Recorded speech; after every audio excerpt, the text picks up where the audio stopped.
22 सितंबर। पहली बात तो बाबा हम सबको सिखा रहे हैं, दुनिया में लोग शांति के लिए कहाँ-कहाँ भटकते हैं, परंतु तुम्हें शांति के लिए कहीं भटकने की जरूरत नहीं। सन्यासी लोग भी सोचते हैं, गृहस्थ में रहते हुए शांति नहीं मिल सकती, जंगल में जाना पड़ेगा। परंतु जंगल में भी कहाँ शांति होती है।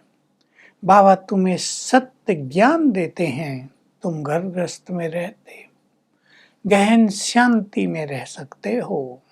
जैसे रानी के हार का मिसाल है। रानी हार ढूंढ रही थी बाहर, लेकिन पहने हुए थी, भूल गई थी कि मैंने पहन लिया है।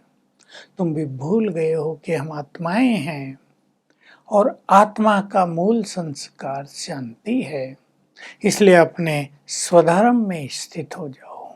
तुम आत्माएं हो, शांत स्वरूप हो। यह अभ्यास करो, याद करो, हम परम धाम से आए थे। उस शांति धाम को जो आत्मा और परमात्मा का घर है, कोई भी नहीं जानता। वहां से हम इस धरा पर आए थे। हमने 84 जन्म लिए, किसी ने कम लिए, किसी ने ज्यादा लिए, किन्हें 50-60 भी लिए तो कोई एक जन्म भी लेता है। अब एक जन्म वाले का तो ज्यादा महत्व तो नहीं होता, क्योंकि हर आत्मा को चारों स्थितियों से गुजरना पड़ता है, सतो प्रधान, सतो रजो तमो। तो तुम सभी तो इस सृष्टि के हीरो एक्टर्स हो। सतो प्रधान थे तुम, विश्व पे राज करते थे। बाबा याद दिलाते हैं, जो एक जन्म लेगी आत्मा, वो तो एक जन्म में ही चारों स्थितियों से गुजरेगी। उसका कोई महत्व नहीं है। महत्व तुम्हारा है। तुम इस सृष्टि के हीरो हीरोइन हो, मुख्य पाठ बजाने वाले हो। तुमने राज लिया था, अनेक बार राज किया। ये भारत धन धान से भरपूर था। तुम आदि सनातन देवी देवता धर्म की महान आत्माएं हो। उस टाइम और कोई धर्म नहीं था, झगड़े ही नहीं थे, संपूर्ण सुख शांति थी। भारत की महिमा कर रहे हैं बाबा। ये भारत बहुत महान है, इसकी महिमा भी अपरंपार है। जैसे बाप की महिमा अपरंपार है, वैसे ही भारत की महिमा भी अपरंपार है। यहीं पर मैं आता हूँ सबको सद्गति देने, सबको पतितों से पावन बनाने। ये भारत अविनाशी खंड है, सभी धर्मों का मुख्य तीर्थ है, इसका कभी विनाश नहीं होता। यही पावन, यही पतित बनता है। सारी कहानी भारत पे ही आधारित है। भारत में ही राम राज्य, भारत में ही रावण राज्य होता है। तो बाबा कह रहे, सच्चे सच्चे हीरो एक्टर तुम हो, मैं नहीं।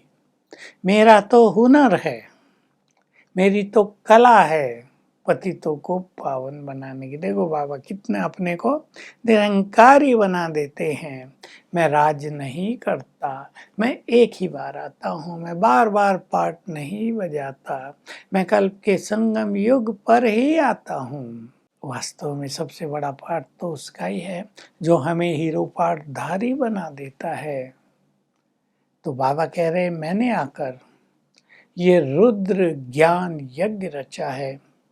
इसको राजस्व अश्वमेध अविनाशी यज्ञ कहते हैं।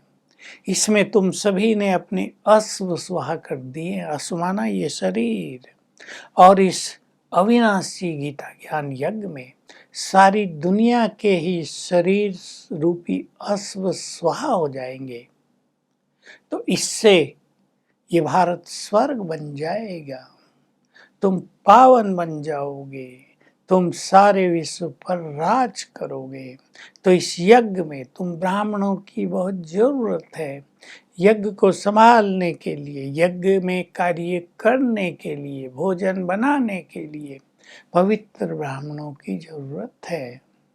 तो तुम हीरो एक्टर हो, तुम ही यहाँ हीरो पार्ट बजा रहे हो। तुम्हें इस समय संपूर्ण ज्ञान है। संसार में तो भक्ति में न आत्मा का ज्ञान है, न परमात्मा का ज्ञान है।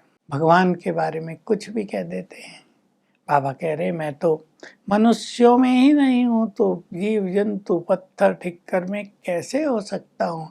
मेरे बारे में कुछ भी बोलते जाते हैं, मेरी ग्लानि करते जाते हैं। फिर एक रहस्य बाबा स्पष्ट कर रहे हैं।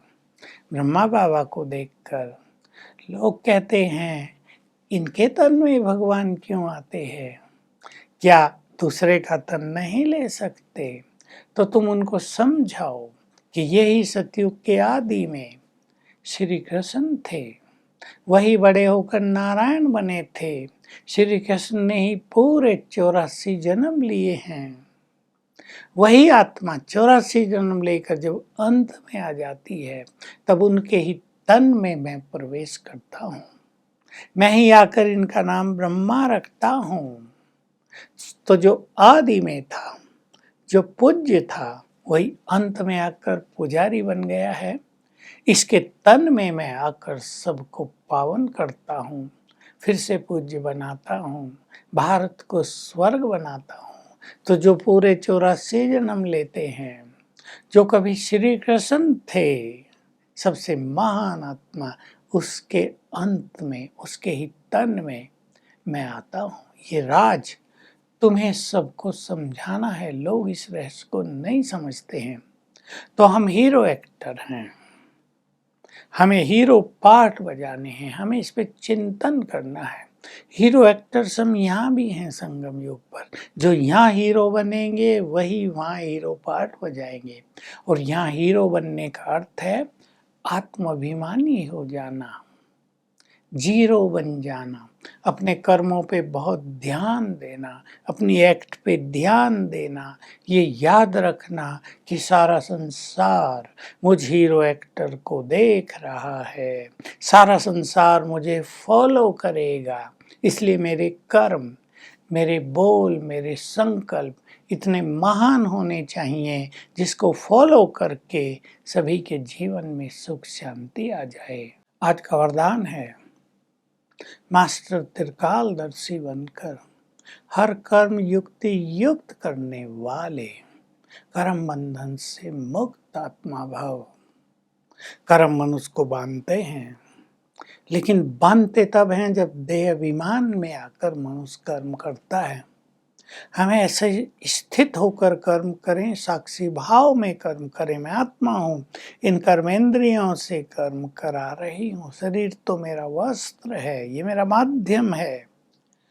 तो अपना बोल, संकल्प और कर्म त्रिकालदर्शी होकर सोच समझ कर किसमें क्या कल्याण है, फिर वैसा करेंगे तो कर्म हमें कहीं भी बांधेंगे नहीं, हम कर्म बंधनों से मुक्त रहेंगे। स्लोगन है, जिसके पास हद की इच्छाएं नहीं हैं, वही महान संपत्तिवान है। कितनी सुंदर बात है। जिसे कुछ भी नहीं चाहिए वही तो संतुष्ट और धनवान है। तो आज सारा दिन हम गहन शांति का अनुभव करेंगे। मैं आत्मा इस देह में बैठी हूँ, पर इससे न्यारी हूँ, पीसफुल हूँ, शांत हूँ। मुझसे शांति किरणें चारों ओर फैल रही हैं। फिर मैं आत्मा परम धाम में हूँ, जो शांति का धाम है, वहाँ भंडार है शांति का। थोड़ी देर वहाँ बैठ जाएंगे, मन शांत हो जाएगा। फिर आएंगे नीचे, मैं आत्मा परम शांति से भरपूर हूँ, मुझसे शांति किरणें चारों ओर फैल रही हैं।